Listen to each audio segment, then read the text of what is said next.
Hello friends, welcome in Priyanka's teaching. Today I am going to explain you lesson number 8 at grandfather's house given in the book of New Oxford Modern English of class 3. So be with me and let's start. Heidi is a best-selling book about a sad little girl who is sent to live with her grandfather in the mountains. जो Heidi है वो एक किताब का नाम है जिसमें जो कहानी है वो एक छोटी बच्ची के बारे में है जो क्या होती है जो सैड होती है क्यों होती है उसको जो है उसके दादा के पास रहने के लिए भेज दिया जाता है जो पहाड़ों पे माउंटेन्स पे रहते हैं okay the grandfather is a stranger to Heidi ये जो ग्रैंडफादर थे भाई वो उनके पास पहली बार गई थी तो वो उनके लिए उसके लिए जो है एक अनजान आदमी थे, एक स्ट्रेंजर थे। He is tough and unfriendly, वो एक बहुत ही कठोर और अनफ्रेंडली टाइप के इंसान थे। From living alone for many years but over time Heidi and her grandfather grow close and bring joy to each other's life. लेकिन क्या हुआ, वो हमेशा अकेले रहने की वजह से वो थोड़े टफ भी हो गए थे और अनफ्रेंडली भी हो गए थे क्योंकि जो लोग अकेले रहते हैं वो यूजुअली इस तरह के हो जाते हैं। लेकिन जैसे-जैसे हाइडी के साथ उनका टाइम बीतता गया, समय बीतता गया हाइडी के साथ, वैसे ही वो दोनों एक-दूसरे के बहुत करीब आ गए, क्लोज़ हो गए और bring joy to each other's life और इस तरीके से दोनों ने एक-दूसरे की लाइफ में क्या भर दी, खुशियाँ भर दी। Heidi has just been left at her grandfather's house for the first time. पहली बार जो है हाइडी को उसके ग्रैंडफ़ादर के घर छोड़ा गया था। She is 5 years old. वो जो है केवल 5 साल की थी। As soon as the woman left, grandfather sat on the bench outside his house. जो भी महिला जो है हाइडी को छोड़ने आई थी ग्रैंडफ़ादर के पास, चाहे वो उसकी माँ हो या कोई भी हो, जैसे ही वो महिला उसको छोड़ के वहाँ से जाती है, जो दादाजी हैं, जो ग्रैंडफ़ादर हैं, वो घर के बाहर जो एक बेंच पे बैठ जाते हैं। Heidi saw that he was busy and decided to explore. Heidi देखती है कि दादाजी बिज़ी हैं और इसलिए वो सोचती है कि चलो थोड़ा घूम के आते हैं, थोड़ा एक्सप्लोर करके आते हैं उस जगह को, ठीक है? She walked round the side of the wooden building. वो उस लकड़ी के बने हुए घर के चारों तरफ जो है साइड-साइड में वो देखती है। She noticed an empty goat house and some small trees. वो ध्यान देती है कि वहाँ पे एक खाली कमरा है जहाँ पहले हो सकता है बकरियाँ रहती होंगी, गोट हाउस है और वहाँ पे वो बहुत लंबे-लंबे पेड़ों को भी देखती है। The wind made a rushing and roaring sound as it blew through their tall branches. मतलब ये लंबे-लंबे जो पेड़ हैं, इनसे जो हवा चल रही थी वो बहुत ही मतलब एक आवाज़ निकल रहा था। एक हवा चलती है तो एक साउंड होता है ना, तो उसी को डिस्क्राइब करते हुए ऑथर लिखता है कि जो विंड है वो एक रशिंग और रोरिंग साउंड निकाल रही थी क्योंकि ये बहुत लंबा पेड़ था और इसकी जो डालियाँ थी वो बहुत लंबी और ऊँची थी। Heidi walked round and found herself back next to grandfather. वो जब घूमते हुए घर के चारों तरफ से घूमते हुए वापस कहाँ चली आती है? वहीं चली आती है जहाँ से उसने शुरू किया था, मतलब अपने ग्रैंडफादर के बगल में। She stood in front of him and waited. वो उनके सामने खड़ी हो जाती है और इंतज़ार करने लगती है। The grandfather noticed the girl and asked what do you want? जब ग्रैंडफादर उसको देखते हैं कि वो उनके सामने खड़ी है, वेट कर रही है, तो वो पूछते हैं कि उसको ध्यान देते हैं और पूछते हैं कि तुम्हें क्या चाहिए? Heidi's eyes were bright with excitement. Heidi's की जो आँखें हैं, वो उनकी बात को सुन के एक्साइटमेंट से, उत्सुकता से बिल्कुल चमक रही होती हैं। I want to see what is inside the house, she said. और बच्ची कहती है कि मैं देखना चाहती हूँ कि अंदर उस घर में क्या है। She looks like a clever child thought grandfather. Grandfather को ऐसे लगा कि एक समझदार, चालाक बच्ची है। शी स्टूड अप, वो खड़ी ही स्टूड अप, वो खड़े हो जाते हैं। Come then and bring your bundle of clothes, he said. और तब दादाजी खड़े हो जाते हैं और उससे कहते हैं ठीक है, तब अपने इस बंडल को, अपने इस बैग को, अपने कपड़ों को उठाओ और अंदर आओ। We must put them in the cupboard. हम उसको क्या करेंगे, हम उसको कबर्ड में रखेंगे। Inside the house Heidi looked around. अंदर जाने के बाद जो हाइडी है वो चारों तरफ देखती है। The ground floor was one big room. मतलब नीचे वाले फ्लोर पे, ग्राउंड फ्लोर पे एक बहुत बड़ा सा कमरा था। The grandfathers bed was in one corner. उस कमरे के एक कोने में दादाजी का बेड था। A large fire place was in the middle of the back wall of the house. घर की सबसे पीछे वाली दीवार में जो है, उस दीवार के बिल्कुल बीचों बीच में क्या था, एक फायर प्लेस था जहाँ पे लकड़ियां जल रही थी। Next to it there was a large cupboard. और उसके बगल में जो है एक कबर्ड था विथ सम शेल्फ्स, जिसमें कुछ जो है ऐसे ताक बने हुए थे, शेल्फ्स बने हुए थे, खापे बने हुए थे। Inside the cupboard there were clothes on one of the shelf. उस कबर्ड के अंदर एक शेल्फ में कपड़े रखे हुए थे। Heidi pushed her bundle to the back of this shelf out of the way. और हाइडी क्या करती है, वो अपने कपड़ों के बंडल को उसी में डाल देती है जैसे तैसे। On other shelf were some plates, bowls cups, spoons and a knife. और दूसरे शेल्फ में देखती है उसी कबर्ड के, तो उसमें कुछ बोल्स रखे होते हैं, प्लेट, कप, स्पून और चाकू रखे होते हैं। Below them there was a loaf of bread, some meat and some cheese. और उसके नीचे जो है ब्रेड का पैकेट, लोफ ऑफ ब्रेड रखा होता है, मीट रखा होता है और कुछ चीज भी पड़ा होता है। Heidi looked carefully round the room and asked. Heidi जो है वो बहुत ध्यान से कमरे को देखती है और दादाजी से पूछती है, where will I sleep grandfather, कि दादाजी मैं कहाँ सोऊंगी। Wherever you like, he answered. और दादाजी कहते हैं कि तुम जहाँ चाहो वहाँ सो सकती हो। Heidi was delighted and began looking to find the best place to sleep. दादाजी की बात को सुन के कि तुम जहाँ चाहो वहाँ सो सकती हो, वो खुश हो जाती है और वो चारों तरफ जो है अब देखने लगती है अपने लिए एक सोने का जगह खोजने के लिए। In the corner near the grandfather's bed, she saw a short ladder against the wall. और वहीं कोने में अपने ग्रैंडफादर के बेड के पास वो दीवार से लगा हुआ है, क्या देखती है, लेडर देखती है, सीढ़ी देखती है। शी क्लाइम्ड अप, वो उस पे चढ़ जाती है and found herself in the hay loft. और उस पे चढ़ने के बाद वो अपने आप को कहाँ पाती है, मतलब वो सीढ़ी उसको हे लोफ्ट यानी कि मचान पे ले जाती है, जिसपे क्या कलेक्ट करते हैं, हेज को कलेक्ट करते हैं। देयर ले a large heap of fresh sweet smelling है। और वो क्या देखती है कि उस मचान पे बहुत ही फ्रेश ताजे हे को इकट्ठा किया गया है, जिसमें से एक अच्छी महक आ रही है। In the wall was a round window, दीवार में देखती है तो वहां पे एक गोल सी खिड़की है। Heidi looked out of it, और वो खिड़की से बाहर देखती है। She could see write down the valley, और वो देखती है कि वो वहां से नीचे वैली को देख सकती है उस खिड़की से। I shall sleep here grandfather, she call down to him. और वो नीचे अपने ग्रैंडफादर से कहती है कि मैं यहाँ सो सकती हूँ, इट्स लवली अप हियर, यहाँ पे ऊपर बहुत मतलब अच्छा है, मैं यहाँ पे सो सकती हूँ। Come up and see how lovely it is. और वो अपने दादाजी से कहती है कि आप भी ऊपर आइए और देखिए कि यहाँ पे कितना अच्छा है सब कुछ। Oh I know all about it, he answered. और दादाजी तो उससे फेमिलियर थे उस हेलो से, तो वो कहते हैं ओह मुझे सब पता है उस जगह के बारे में। I am getting the bed ready now, she call down again.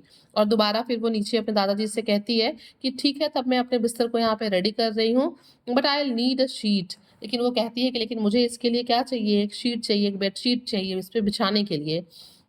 You can not have a bed without a sheet. और वो कहती है कि मतलब बिना चादर के बिस्तर कैसे हो सकता है, आप बिस्तर बना नहीं सकते। You have to have one to lie upon. और वो कहती है कि बेड के लिए आपको एक चादर चाहिए उस पे लेटने के लिए। Okay, all right said grandfather. Grandfather कहते हैं ठीक है। He went to the cupboard, वो कबर्ड के पास की तरफ जाते हैं, कबर्ड के पास जाते हैं। After searching for a few minutes, कुछ देर ढूंढने के बाद, ही pulled out a thick heavy old cloth. उनको जो है थोड़ी देर के बाद एक मोटा और भारी जो है कपड़ा मिलता है। It was a bit rough, वो थोड़ा रफ कपड़ा था, थोड़ा पुराना कपड़ा था, but it was all he had that could be used as a sheet. बट इनके पास वही एक ऐसा कपड़ा था जिसको वो एज अ शीट यूज कर सकते थे। He carried it up to the loft, और वो उसको लेके ऊपर मचान पर जाते हैं। In the loft Heidi had already made quite a nice bed. जब वो ऊपर चढ़ते हैं तो क्या देखते हैं कि ऑलरेडी हाइडी ने एक अच्छा सा बेड टाइप पे प्रिपेयर करके रखा है। She had put an extra heap of hay at one end of a pillow. और उसने क्या किया था, हाइडी ने एक तरफ, जैसे हम बेड पे पिलो लगा के सोते हैं ना, वैसे उसने क्या किया था, उस हे पे जहाँ पे सर रखना है वहां पे उसने थोड़ा ऊंचा कर दिया था, पिलो की टाइप का। She had arranged it in a way that when in bed she would be able to see out through the round window. उसने इस तरीके से अपने बेड को और पिलो वाले जगह को अरेंज किया था कि जब वो बिस्तर में लेटे तो वो आराम से खिड़की से बाहर जो है वो देख सके।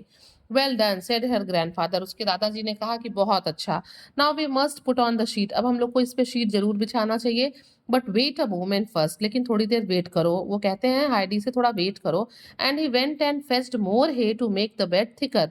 और वो नीचे जाते हैं थोड़ा और हे लाने के लिए, ताकि वो बेड को थोड़ा क्या कर दें, थोड़ा मोटा कर दें, थोड़ा थिक कर दें। इससे Heidi would be very comfortable and would not be able to feel the hard floor under her bed. क्या होता है, फाइनली वो हे लेने के लिए इसलिए जाते हैं क्योंकि उस बेड के नीचे तो फ्लोर ही होता है ना, तो वो चाहते हैं कि हाइडी को फील ना हो कि नीचे जो है हार्ड फ्लोर है।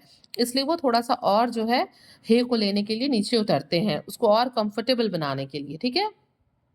Heidi had got hold of the sheet, but it was almost too heavy for her to carry. जो हाइडी है वो उस चादर को, शीट को उठाती है, बट वो बहुत भारी होता है कि एक छोटी बच्ची 5 साल की उसको उठा सके। It was a good thing that the sheet was thick and heavy because the sharp Starks of the hay would not poke through it and hurt her.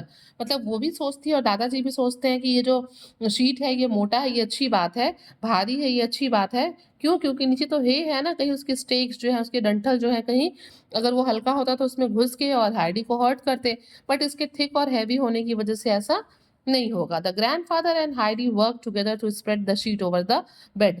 दोनों ने मिल के और उस शीट को बेड पे बिछाया, टकिंग इट अंडर द हे, चारों तरफ से उसको टक इन किया, मोड़ा, दबाया हे के नीचे। It look now like a very tidy and comfortable bed. और शीट के बीच जाने के बाद वो बिल्कुल बहुत ही साफ सुथरा और बहुत आरामदायक बेड देखने में लग रहा था। Harry look thoughtful. आरडी को मतलब बहुत अच्छा लगा, वो उसको देख के मतलब सोचने लगी कि what a such a wonderful bed. It needs a cover grandfather he said. और तभी वो जो हाइडी है वो ग्रैंडफादर से कहती है कि मतलब कुछ मुझे कवर चाहिए, ठीक है, ओढ़ने ओढ़ने टाइप का। Yes he agreed. और दादाजी भी कहते हैं कि हाँ चाहिए। After more searching he found a small cover for Heidi. और बहुत ज़्यादा खोजने के बाद उनको एक कवर यानी कि ओढ़ने का सामान जो है हार्डी के लिए मिलता है। She was very please with her bed and wanted to go to sleep. वो अपना बेड देख के बहुत खुश होती है और वो अब सोने जाना चाहती है। I think we might eat something first said grandfather, what do you think. और तभी ग्रैंडफादर कहते हैं कि मुझे लगता है कि हम लोगों को पहले कुछ खा लेना चाहिए। तुम क्या सोचती हो हाइडी? वो हाइडी से भी पूछते हैं। In the excitement of bed time Heidi had forgotten everything else. मतलब बेड बनाने की एक्साइटमेंट में, उत्सुकता में हाइडी सब कुछ भूल गई थी, खाना पीना सब कुछ। But now Heidi realize that she was very hungry. लेकिन अब उसको याद आता है कि वो बहुत क्या है, भूखी है। She had not had anything to eat since the small breakfast she had eaten before the long hot journey. वो बिल्कुल भूल ही गई थी कि उसने बहुत लंबे समय से कुछ खाया नहीं है। उसने थोड़ा सा कुछ ब्रेकफास्ट लिया था दादाजी के यहाँ आने के पहले, और उस थोड़े से ब्रेकफास्ट को खाने के बाद उसने तो बहुत एक लंबी और हॉट जर्नी जो है वो तय की थी। So she answered quickly, yes I think so too. और वो कहती है दादाजी से कि हाँ मैं भी यही सोच रही हूँ कि हम लोग को कुछ खा लेना चाहिए। Let's go then as we both think alike said the old man. और वो दादाजी कहते हैं कि ठीक है, जब हम दोनों एक ही बात सोच रहे हैं तो चलो कुछ खाते हैं। In the main room grandfather sat by the fire. उस बड़े कमरे में, उस मेन रूम में जो दादाजी हैं वो आग के पास बैठ जाते हैं। He started to warm some milk. वो कुछ दूध को गर्म करने लगते हैं। And to toast some cheese. और कुछ चीज को जो है उस पे वो टोस्ट करने सेकने लगते हैं। Heidi watched carefully.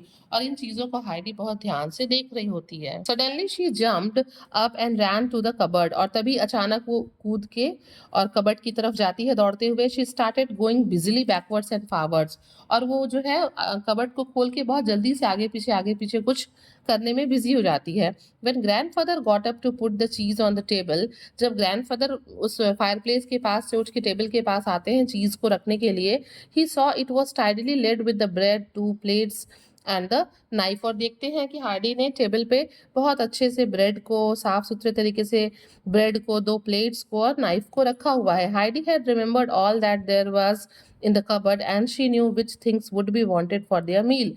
मतलब हाइडी को याद था कि वो बोल, वो नाइफ, वो प्लेट्स कहाँ हैं, वो कबर्ड में रखे हैं, उसने देखा था और ये चीज़ें उसको याद थी।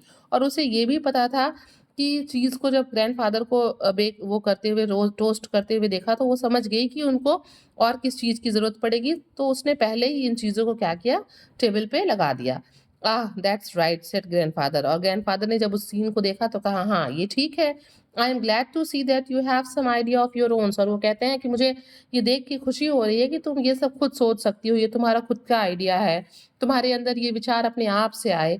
As he spoke he let the toasted cheese on some bread but there is still something missing.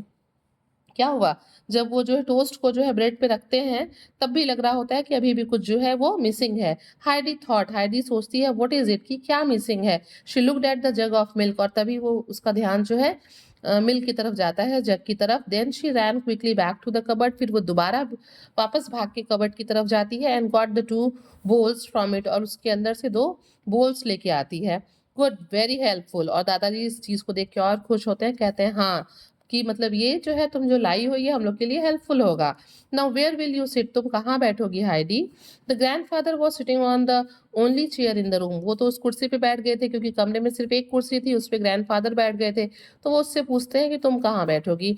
Heidi got the stool and sat on it, Heidi भी क्या करती है, स्टूल को ले लेती है और उस पे बैठ जाती है। She was too small to reach the table, वो जो है टेबल तक पहुंचने में क्या था, बहुत छोटी थी वो, मतलब पहुंच, अरे भाई वो 5 साल की बच्ची थी तो वो नहीं पहुंच पा रही थी टेबल तक। It is too low but we shall fix that later, said grandfather. It is too low but we shall fix that later, said grandfather. Grandfather कहते हैं कि हाँ ये बहुत छोटा है बट हम इसको बाद में जो है ठीक कर लेंगे।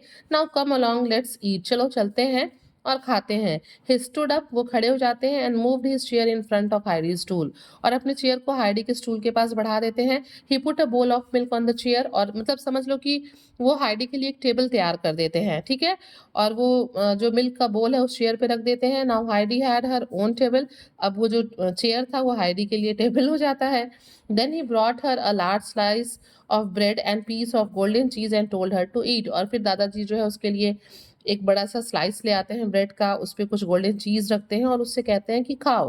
हाइडी लिफ्टेड द बोल with both hands and drank without pause till it was empty, और वो क्या करती है, भूख तो उसे लगी ही थी, वो अपने दोनों हाथों से बोल को उठाती है, उसको पीती है, और बिना रुके पीती है जब तक कि बोल खाली नहीं हो जाता है। She was suddenly very thirsty from her long hot journey, क्यों? क्योंकि वो प्यासी और भूखी तो थी ही, बट उसे याद नहीं आ रहा था अपने बेड के चक्कर में कि वो प्यासी है, और अचानक उसे जब याद आता है कि वो प्यासी है, भूखी है, तो वो पूरे बोल को एक बार में खाली कर देती है।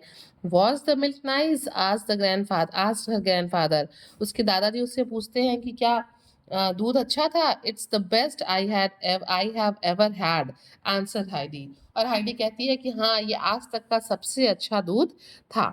तो फ्रेंड्स आप देख सकते हैं कि कैसे एक 5 साल की बच्ची अपने दादाजी के पास आती है, ऐसे दादाजी के पास जो कि अलोन है, जो कि थोड़े टफ हैं, अनफ्रेंडली हैं, लेकिन कैसे धीरे धीरे वो अपने बिहेव से जो है अपने ग्रैंडफादर से घुल मिल जाती है, और दोनों एक दूसरे के लाइफ में क्या करते हैं, जॉय फील कर देते हैं। Friends, if you like the explanation please do share to others, and very thank you for watching.